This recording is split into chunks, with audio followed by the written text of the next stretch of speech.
దానికి సంబంధించి మంత్రులు కోమటిరెడ్డి వెంకటరెడ్డి లాంటి వాళ్ళు ఇక్కడ ఉన్న ఎమ్మెల్సీలు ఎమ్మెల్యే అందరూ రెస్పాండ్ అయ్యేసరికల్లా ఆయన నా మాటల్ని వక్రీకరించారు అని అంటున్నాడు. ఆయన ఆ ఉద్దేశంతో మాట్లాడలేదా? అంటే రెండు రకాలు వక్రీకరించే కాదు, చూసాం కదా భాష. అయితే తెలంగాణలో ఉన్న మంత్రులు కూడా మేము సినిమాలు ఆపేస్తాం అని చెప్పి అంటున్నారు. సినిమాలు ఏం చేసాయి? అది సినిమాలు అది.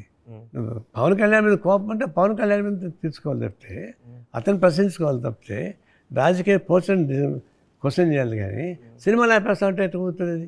అది కరెక్ట్ కాదు, అది ఎక్స్ట్రీమ్. ఇది అందులో సినిమా జోగిపోవద్దండి. అది కళావతల్ని అందరూ సేవిస్తారు, అందరూ అనుభవిస్తారు. దానిలో ఉన్నటువంటి అందులో సినిమాలో వచ్చిన డైలాగ్ కాదు అది. ఆయన సినిమాలో వచ్చిన డైలాగ్ కాదు, పర్సనల్గా వచ్చిన డైలాగు. అది తప్పు అని చెప్పేసి అని చెప్తాను.